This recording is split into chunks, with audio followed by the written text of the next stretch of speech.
Hi friends, welcome to my channel. இந்த video aluminium சுவிட்ச் பாக்ஸில் எலக்ட்ரானிக் ஸ்பீடு கண்ட்ரோல் போர்டு எப்படி மாட்டலாம் அப்படிங்கிறத பற்றி தான் இந்த வீடியோவில் பார்க்க போகிறோம். ஆல்ரெடி இது டேமேஜ் ஆனதுனால வேறு ஒரு புது போர்டு கம்பெனிலேருந்து நான் வாங்கிட்டேன். இந்த போர்டுக்காக ஒரு மாதம் வெயிட் பண்ணி தான் இந்த வீடியோ உங்களுக்காக போடுறேன். சரி, இதில் இருக்கக்கூடிய இந்த 4 வயரில் எப்படி இந்த சுவிட்சில் மாட்டலாம் அப்படிங்கிறத பற்றி தான் இந்த பார்க்க போகிறோம். இப்போ நான் ஃபஸ்ட்டு வரைஞ்சி காமிக்கிறேன் பாருங்கள். இந்த ட்ரையாகில் 3 ரெசிஸ்டன்ஸ் போட்டிருக்கோம். அந்த 3 ரெசிஸ்டன்ஸில் 3 ஸ்பீட் எடுத்து நேராக சுவிட்சில் கொண்டு கொடுத்துருப்பாங்க. பவர் சப்ளை சுவிட்சில் வராது, போர்டில் தான் வரும். இப்போது சுவிட்சில் 3 வயர் எந்தெந்த வயரை கனெக்ட் பண்ணணும் அப்படிங்கிறத பார்த்தாச்சு. 3மே ஸ்பீடு.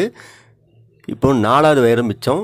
இந்த 4வது பின்னில் எதை கொடுக்கணும்னு பார்த்தீங்கன்னா மோட்டருக்கு போகக்கூடிய வயர் தான் இதில் கொடுக்கணும். அதோடு சேர்த்து போர்டில் இருக்கக்கூடிய அந்த ட்ரையாக் இருக்கு இல்லையா, ட்ரையாகுடைய சென்டர் பாயிண்ட்லேருந்து ஒரு வயரையும் சேர்த்து அந்த சுவிட்சோடைய 4வது பின்னில் நம்ம கனெக்ட் பண்ணணும். ஏன்னா அதுதான் அவுட்டு. பவர் சப்ளை அவுட்டு தான் நம்ம சுவிட்சில் கொடுக்குறோம். சப்ளை போர்டில் தான் கொடுக்குறோம். பாருங்கள், ட்ரையாகுடைய சென்டர் பாயிண்ட்டு, இதோடைய சென்டர் பாயிண்ட்லேருந்து கொடுத்துரும். இப்போடைய ஃபஸ்ட்டு பின் இருக்கு இல்லையா, அந்த ஃபஸ்ட்டு பின்னில் சப்ளை கொடுக்குறோம். ஃப்ரெண்ட்ஸ், இந்த வீடியோ உங்களுக்கு ரொம்ப பிடிச்சிருந்துச்சுன்னா மறக்காமல் நம்ம சேனலுக்கு சப்ஸ்கிரைப் பண்ணிக்கோங்க. பக்கத்தில் இருக்கிற பெல் பட்டனையும் கிளிக் பண்ணிக்கோங்க. இப்போ நம்ம பேப்பரில் வரைஞ்சி பார்த்த மாதிரியே இப்போ நான் உங்களுக்கு போர்டில் கனெக்ஷன் கொடுக்க போகிறேன்.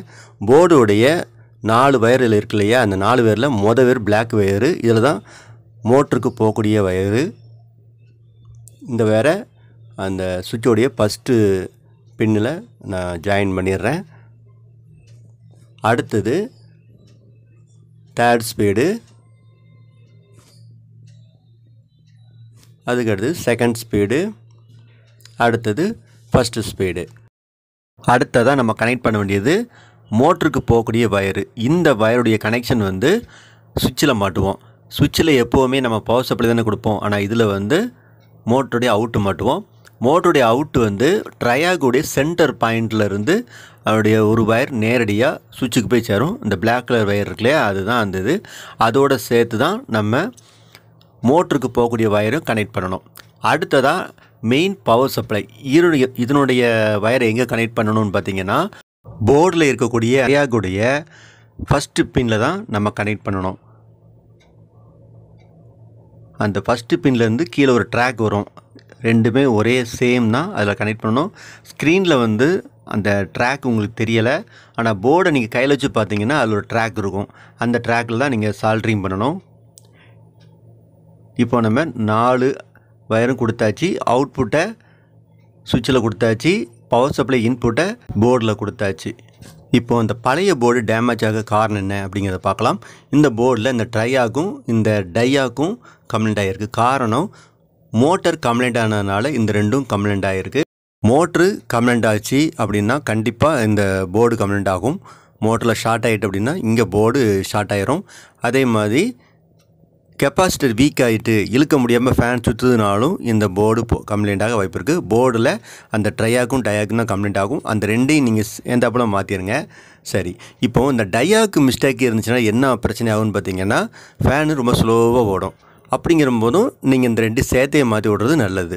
ஃபேனை ஃபுல் ஸ்பீடில் வச்சாலும் அது 1ல் ஓடுறத விட கம்மியாக ஓடும். அப்படிங்கிறதுனாலும் உங்களுக்கு இந்த 2 நீங்கள் சேர்த்து மாற்ற வேண்டி இருக்கும்.